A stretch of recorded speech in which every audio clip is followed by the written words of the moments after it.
আসসালামু আলাইকুম প্রিয় সহযোদ্ধাবৃন্দ।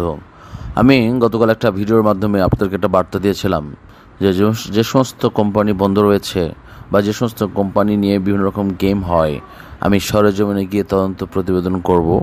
সেই বিষয়টি নিয়ে আমার কিছু শুভাকাঙ্ক্ষী বন্ধু রয়েছেন, পাশাপাশি আপনারা অনেকেই মতামত দিয়েছেন যে এটা অনেক ভালো উদ্যোগ, বাট এখানে অনেক চ্যালেঞ্জ আছে। এই কথাটা সবাই বলেছেন। এরপর আমি বিভিন্ন প্রিন্ট মিডিয়ায় যারা কাজ করেন আমার বন্ধু, তাদের সাথে আলোচনা করলাম।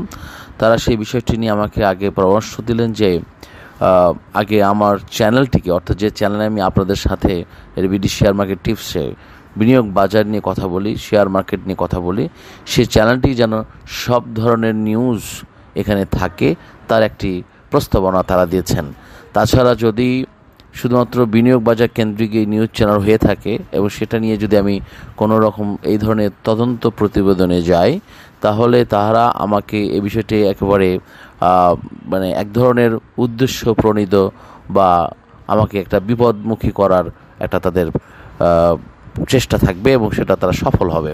বাট আমি যদি এই নিউজ চ্যানেল ভিত্তিক এই চ্যানেলটাকে পরিচালনা করে থাকি, যেমন এখানে বিভিন্ন বিষয়ে তথ্য প্রতিবেদন থাকবে, সামাজিক আন্দোলন থাকবে, নাগরিক অধিকার খর্ব হয় তার প্রতিবাদ করে প্রতিবেদন থাকবে, নাগরিক ভোগান্তি নিয়ে প্রতিবেদন থাকবে, জনতার মতামত ও সার্বিক বিষয় নিয়ে নিউজ থাকতে হবে এবং জনগণের জননিরাপত্তা এবং নির্ভুল তথ্য এবং সরজমিনে প্রচার করতে হবে।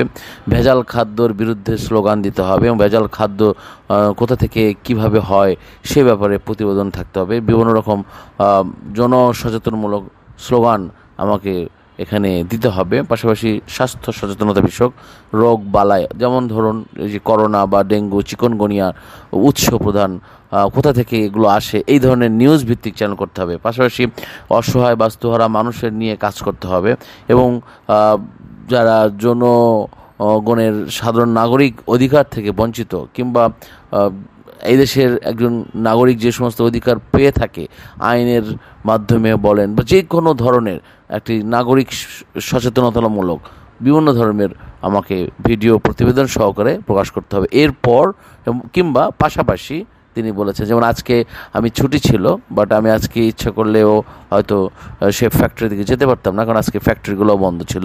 সুতরাং যেই দিন আমার যেতে হবে সেদিন অফিসিয়ালি ছুটি নিয়েই আমাকে মুভ করতে হবে এবং এর মধ্যেও আমাকে কিছু জনগণ সচেতনতামূলক, পাশাপাশি নাগরিক অধিকার, রাষ্ট্রীয় বিনোদনের খবর সব কিছু মধ্য থাকতে হবে। এবং যেমন বিভিন্ন প্রাকৃতিক দুর্যোগ, ঝড়, আর্থকোয়েক বা শিলাবৃষ্টি, জলোচ্ছ্বাস, এই ধরনের বন্যা, খরা, সব কিছুর একটি সংমিশ্রণ থাকতে হবে এই চ্যানেলটিতে। এবং তখন আপনি কোনো যখন প্রতিবেদন করতে যাবেন বা কোনো অনুসন্ধান ভিত্তিক কোনো প্রতিবেদন করতে চান, তাহলে আপনাকে যে কোনো জায়গায় আপনাকে অ্যাক্সেস দিবে, যেহেতু এটা ইউটিউবের লাইসেন্স প্রাপ্ত এবং সর্বোচ্চ কর্তৃপক্ষের কাছে যোগাযোগ করেই আমাকে যেতে হবে। তবে আমি আপনাদের কাছ থেকে যে সাড়া পেয়েছি, আপনারা যে পাশে আছেন, আমি অবশ্যই এটা পর্যায়ক্রমে শুরু করব ইনশাল্লাহ। খুব অচিরেই আমি একটা একটা করেই, কারণ আমি যেহেতু এটা আমার শখের বিষয়, সুতরাং আমি সরেজমিনে গিয়ে আমি চেষ্টা করব যে তথ্য সংগ্রহ করব এবং পাশাপাশি সেখানে গিয়ে লাইভ আলোচনা করার চেষ্টা করব।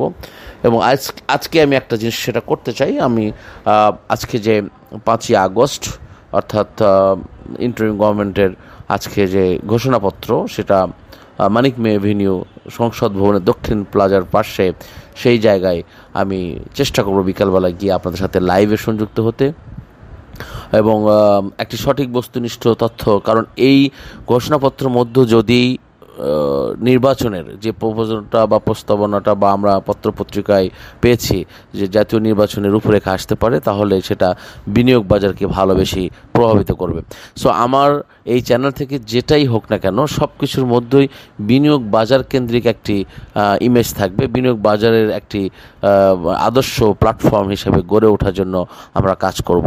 পাশাপাশি আমি আরেকটু চেষ্টা করব যে সময় সুযোগ পেলে রাত্রিবেলা বিভিন্ন অনলাইন ভিত্তিক যেগুলো পত্রিকা রয়েছে, online, offline, print media, electronic মিডিয়ায়, যেগুলোতে আমার বিনিয়োগ বাজার সংশ্লিষ্ট বার্তা থাকে, সেসব নিয়ে আমি একটু আলোচনা করব, যেন বিনিয়োগকারীরা সচেতন হয়। বর্তমান সময়ে আমরা যে অবস্থার মধ্যে যাচ্ছি, ইনশাল্লাহ আশা করছি যে আমরা খুব ভালো একটি মার্কেট পাবো।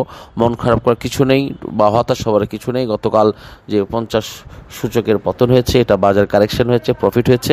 আর একটা গুজব ছিল, সেই গুজবটা এখানে কিছুটা কাজ করেছে, যে অনেকেই আমরা দেখতে পেয়েছি যে সরকারের শীর্ষ পর্যায়ে রয়েছেন, উপদেষ্টা মণ্ডলীর মধ্যে রয়েছেন, যে না তারা পোস্ট দিয়েছিলেন যে আরেকটি 1/11 পতধ্বনি শুনতে পাচ্ছেন। তো তাদের ফেসবুক পোস্টের মধ্য দিয়ে দেশে কিন্তু আরেকটি মানে একটা ভাইব তৈরি হয়েছিল।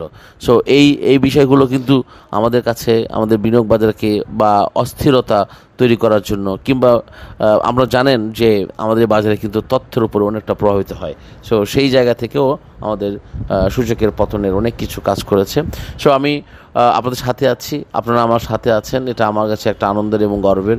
আমি চাই আপনারা আমাকে পরামর্শ দিবেন, আমার সমালোচনা করবেন গঠনমূলকভাবে, যেন আমি শিখতে পারি, আমি জানতে পারি। আপনারা দয়া করে এই প্ল্যাটফর্মে এটা একটা পরিবার মনে করুন। এই পরিবারের সবাইকে নিয়ে আমরা একসাথে পথ চলতে চাই, একসাথে আমরা এগিয়ে যেতে চাই। আপনারা আমাকে পরামর্শ দিন। আমি সকলের কথা হয়তো সঠিক সময় রাখতে পারবো না, বাট আমি একটা পর্যায়ক্রমে কোম্পানি টু কোম্পানি আমি যদি যেতে না পারি, সেখানে ওভার টেলিফোনে কথা বলে, বাট আমি যে তথ্যগুলো দিব সেটা জিস্ট হতে হবে ইনশাআল্লাহ। আমি আমার পক্ষ থেকে শতভাগ চেষ্টা করব যেন আমি আপনাদের কাছে সঠিক বস্তুনিষ্ঠ তথ্য দিতে পারি। সো আগামীকালে বাজার নিয়ে অনেক কিছুর আছে, সেটা নিয়ে আলোচনা করার পূর্বে আজকে আমি মানিক মে এভিনিউ যাব, সেখানে থেকে আমি লাইভ দেওয়ার চেষ্টা করব। আর যদি সম্ভব না হয় তাহলে আমি রেকর্ডেড ভিডিও আপনাদেরকে আবার দেব। সকলের শুভকামনা রইল, আর সকল সুস্বাস্থ্য দীর্ঘায়ু কামনা করছি, এবং সকলে ভালো থাকুন, সুস্থ থাকুন, এই শুভকামনায়। আসসালামু আলাইকুম ওয়া রাহমাতুল্লাহি ওয়া বারাকাতুহু।